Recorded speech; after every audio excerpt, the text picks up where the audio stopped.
Hi viewers, today we are going to discuss about the Nyquist criteria or Nyquist plot.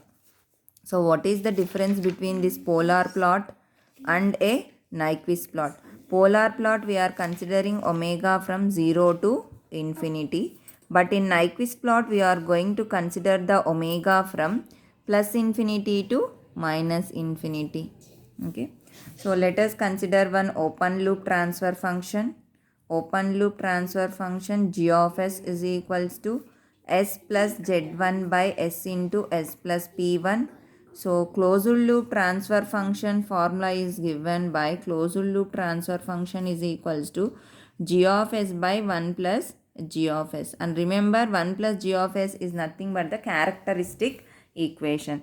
So substitute here s plus z1 by s plus s into s plus p1 divided by 1 plus s plus z1 by s into s plus p1. You take the LCM here.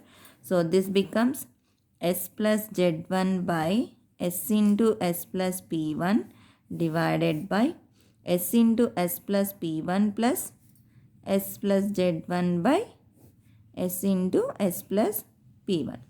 So this is closed loop transfer function. Observe carefully. Here in open loop transfer function, these two are the poles. One is at origin, one is minus p1. And open loop transfer function. Coming to closed loop transfer function, here if you cancel s into s plus p1, s plus p1, these two cancels actually. And this becomes the poles. This becomes the poles of closed loop transfer function. Poles of closed loop transfer function.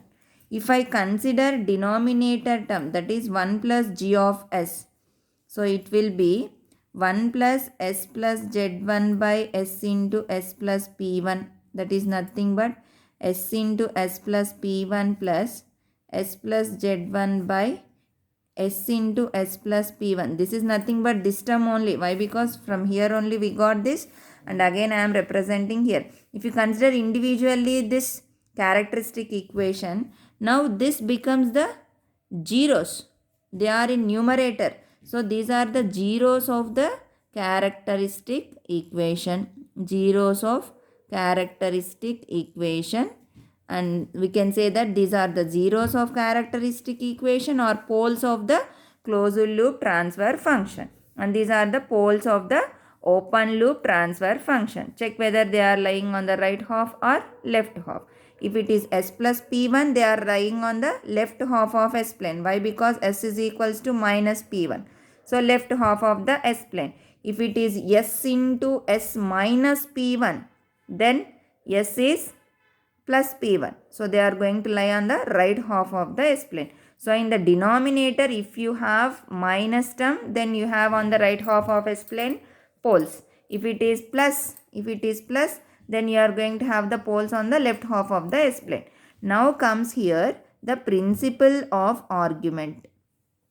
Principle of argument is given by n is equals to p minus z, where n is the number of encirclements,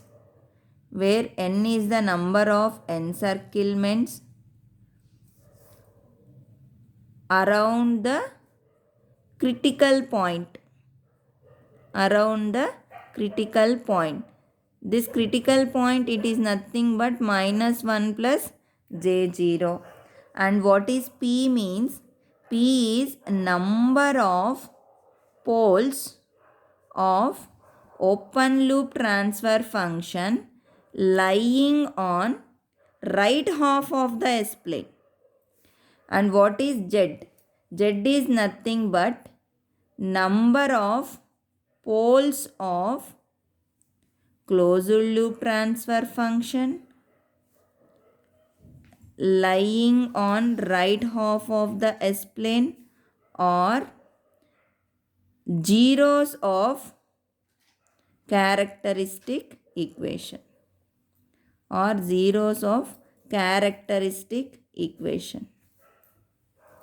Okay, this is nothing but the principle of argument equation.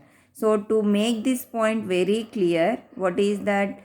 P is the number of poles of open loop transfer function Z is the number of poles of closed loop transfer function lying on the RHS. Now we'll discuss with an example. Let me take one example and explain.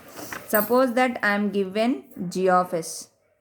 I am given g of s is equals to s plus 2 by s plus 1 into s plus 4 I am given. Okay. So for this open loop transfer function, I got contour like this, Nyquist contour. Okay. Which is having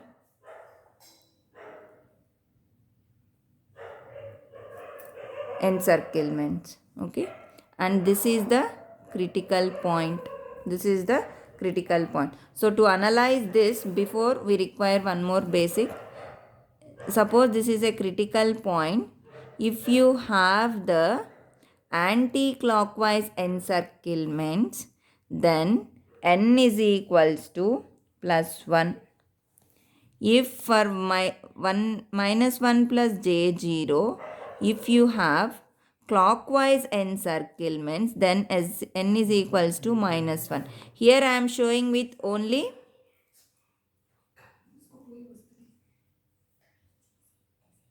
anti-clockwise. This is anti-clockwise. The direction is this and it comes like this. Anti-clockwise encirclement. This is clockwise. Clockwise encirclement. So it is minus 1. Anti-clockwise encirclement, it is plus 1. Here I drawn only one encirclement. So I wrote 1 plus 1. If there are 2, then you should write plus 2.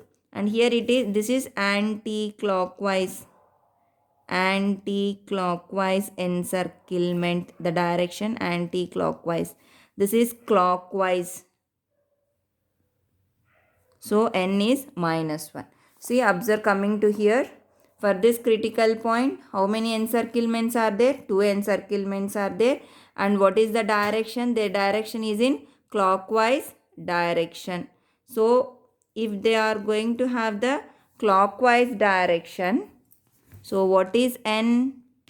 Clockwise direction means minus 1 for encirclement. Here they are 2. So n is minus 2. Clockwise minus 2. So now apply the formula. N is equals to P minus Z. What is N? Minus 2 we got. What is P? P is nothing but the number of poles of open loop transfer function lying on RHS. This is the open loop transfer function we are having.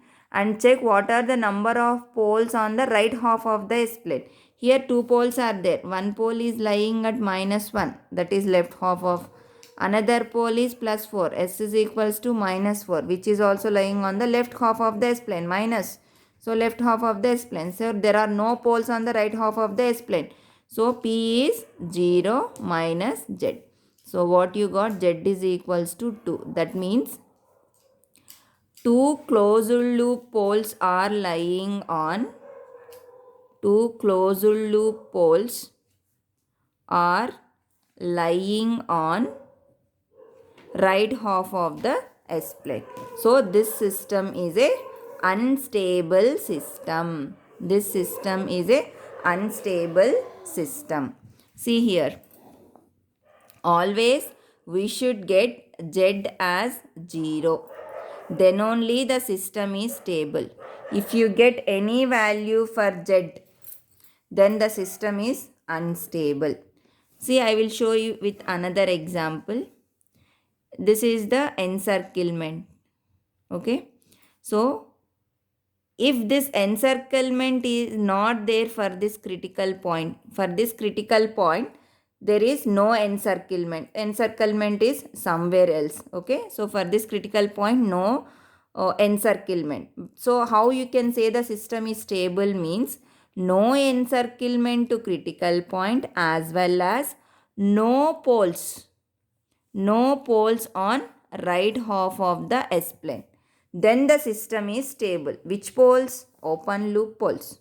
No encirclement of this critical point as well as no poles on the right half of the S-plane. Open loop poles. No open loop poles on the right half of the S-plane. Okay. then the system is a stable system. If you have, for this critical point, if you have the anti-clockwise encirclement, how many number of encirclements are there? That many number of open loop poles should lie on the right half of the S-plane.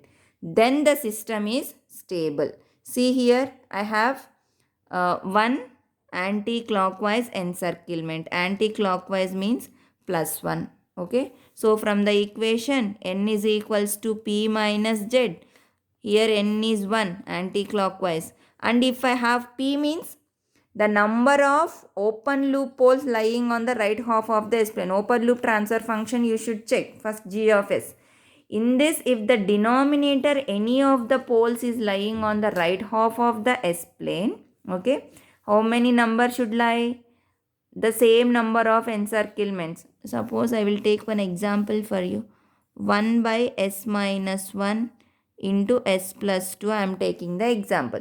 So suppose this is the transfer function, open loop transfer function given, and you have one anti-clockwise encirclement to this critical point. So n is +1. And what is the transfer function given? S minus 1 into s plus 2. So here s is equals to 1 and s is equals to -2. So one pole is lying on left half of and one pole is lying on the right half of the S-plane. So 1 is there. So 1 minus z. So 1 minus 1 is equals to z. Z is equals to 0.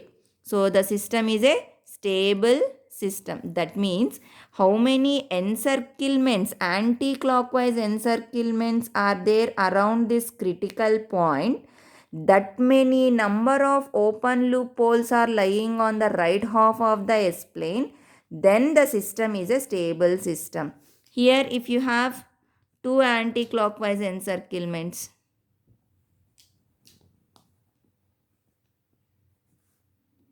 okay, two anti-clockwise encirclements are there, then n is 2. If suppose if you have two poles lying on the right half of the S-plane, then again p becomes 2. So then again z becomes 0. So, okay. How many anti-clockwise encirclements are there around this critical point? That many number of poles should lie on the right half of the S-plane to make the system stable. If the encirclements is 2 and the number of poles are lying only 1 on the right half of the S-plane. Suppose you have two encirclements and you have only one pole lying on the right half of the S-plane. Then n is equals to p minus z means two encirclements and one pole on the right half of the S-plane. So you are going to get z as 1. Then the system is a unstable system. Now again, if you have clockwise encirclements around the critical point, if you have the clockwise encirclements means clockwise,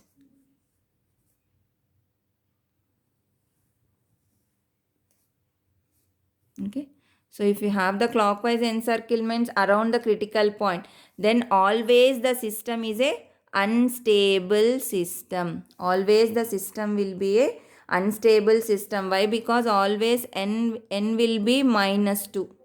So from the equation n is equals to p minus z, n is -2. If there are no poles on the right half of this plane from the open loop transfer function, then z becomes 2. If suppose -2. If there are two poles lying on the right half of the S-plane, suppose here two encirclements are there in clockwise direction, and if there are two poles lying on the right half of the S-plane, then it becomes z is 4. So it's still increasing. So unstable system. This is clockwise. Clockwise means -2. See, two encirclements for critical point in clockwise direction. It is becoming unstable. Same critical point encirclement anti-clockwise direction, and if the same number of poles are lying on the right half of the S-plane, then the system is a stable system. But for clockwise encirclements, if the clockwise encirclements are there means obviously the system is an unstable system. If no encirclement to the critical point and if no poles on the RHS, then the system is a stable system. No encirclement to the critical point and if there lies a pole on the right half of the S plane, then the system is a unstable system. Thank you.